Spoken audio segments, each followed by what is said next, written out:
कोई जवाब नहीं।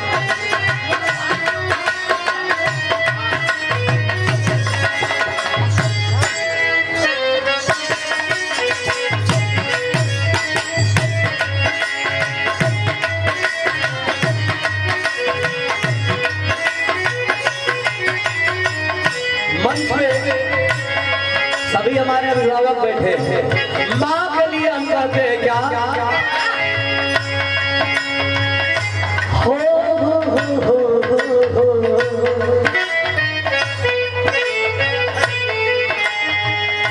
ला ला ला ला ला।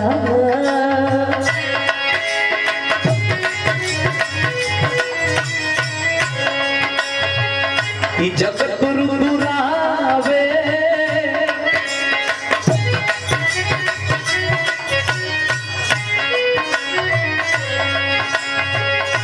जगत दुरावे जगत दुरावे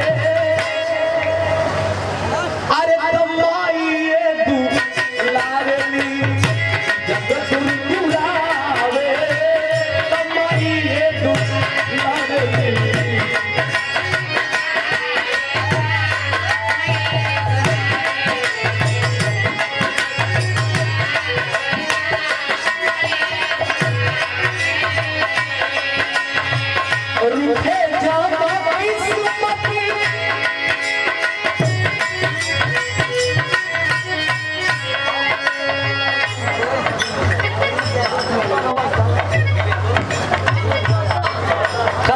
से आदरणीय गाड़ियों ने श्रीमान वकील यादव जी के द्वारा पुरस्कार श्री चरणों में फोटो नाम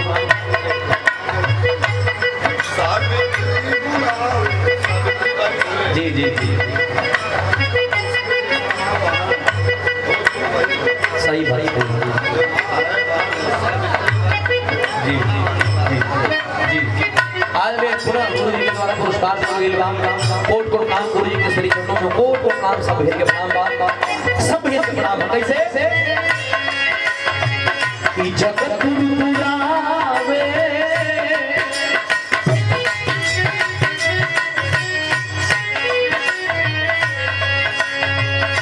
जगत दुरावे अरे कमाइए दुलारनी जगत दुरावे कमाइए दुलारनी।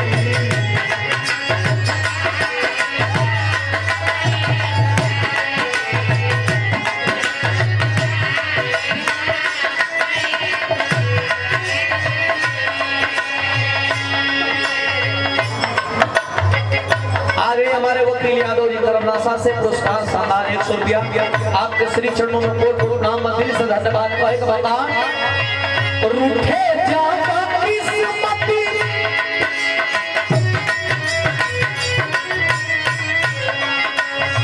और रूठे जाता किस्मत ता पाइए सवारेगी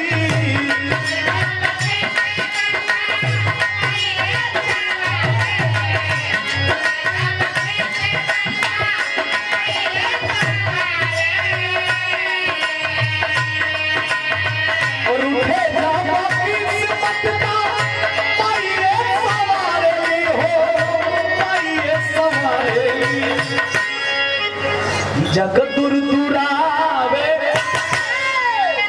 जगत दुरावे अरे कमाइए दुलारनी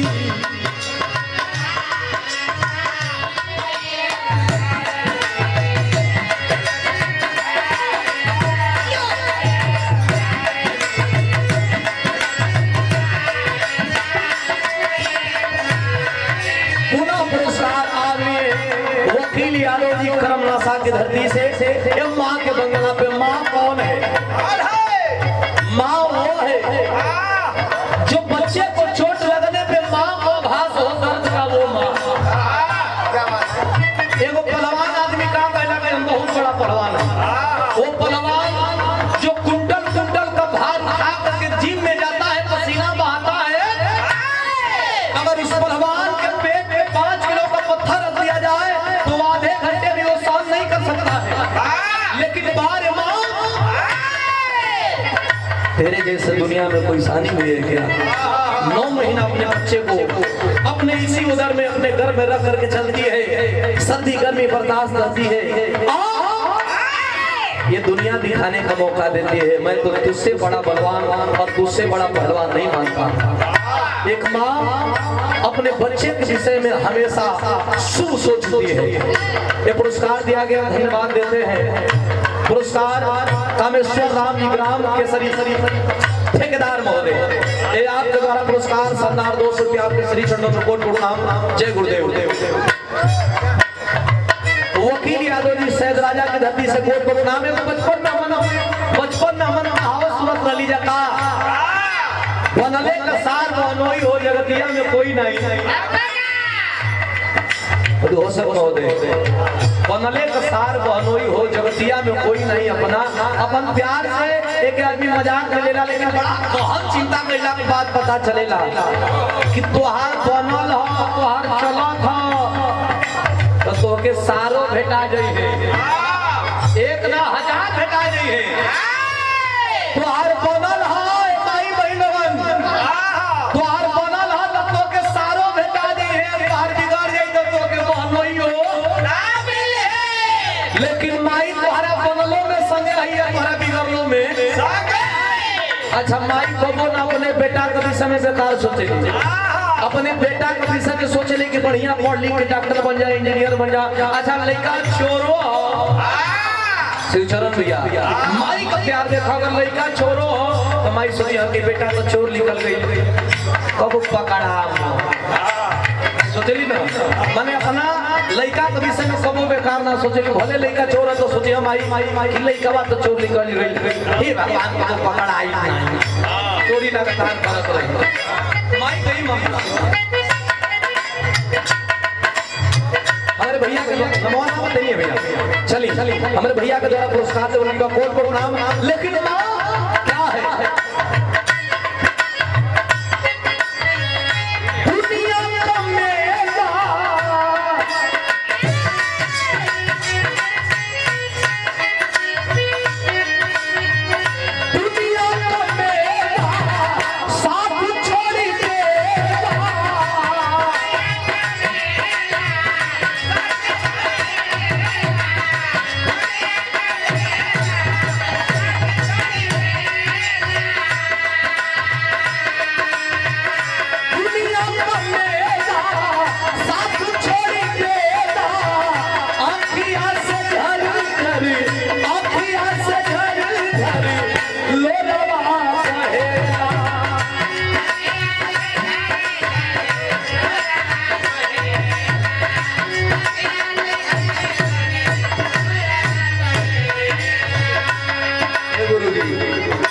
कलाकार है, हाई देखो कलाकारी।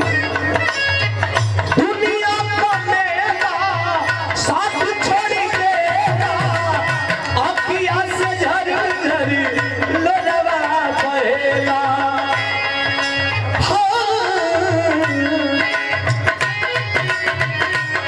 और हमारे महेंद्र गुरुजी संगीत और मिशन के बड़े ही पारखी है, ये आपके द्वारा पुरस्कार नहीं आशीर्वाद है। और आगे हमारे दुर्गा शंकर दास जी के द्वारा पुरस्कार पत्थर के ऐतिहासिक धरती से चरणों में कोट प्रणाम है, दिल से धन्यवाद है। कहना है कैसे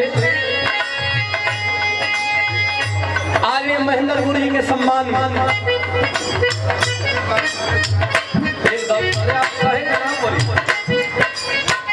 कुछ आदमी भरम में हम कीड़ा ही रही हो, कोई संजानो होगा ये भरम में अभी ये मतलब ही मिशन जाने लगा। हम जाने लगा कि लड़ाई यादों से बड़ा कोई मिशनरी है ना,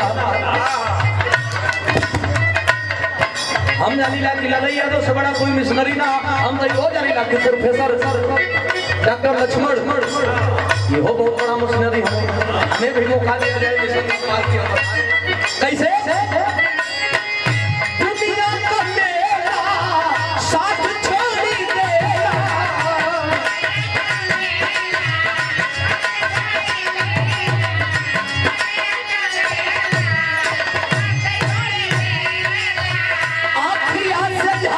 Daddy.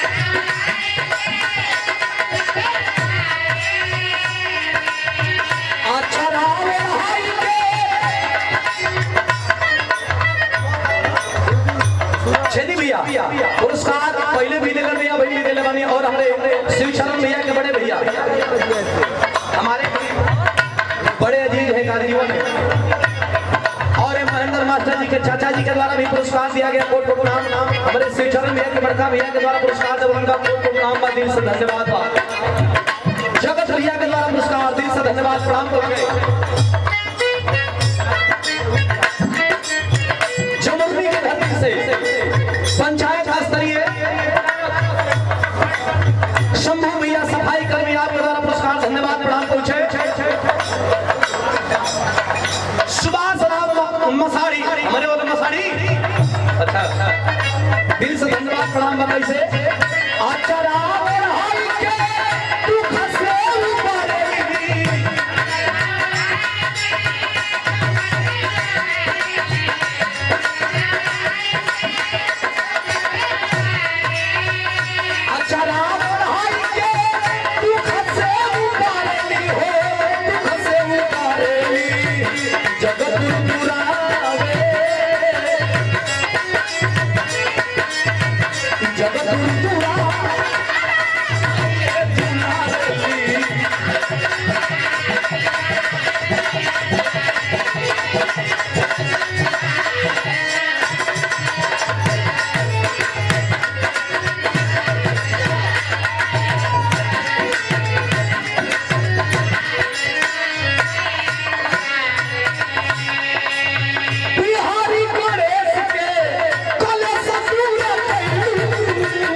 भैया के द्वारा पुरस्कार देवल के बाद बहुत बहुत दिल से धन्यवाद बा। सब हिंद प्रणाम बा से बात करना है कैसे बात चल वंदना के आखिरी बन चल जाओ बिहारी गणेश की कलश पूरा कहिलू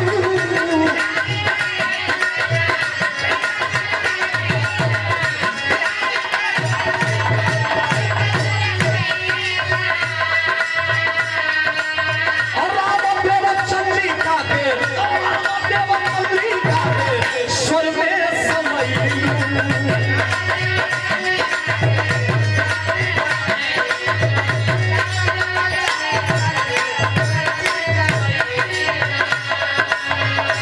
विजय सुधीर लाल की विजय सुधीर लाल की अरे चरिए जग दुरावे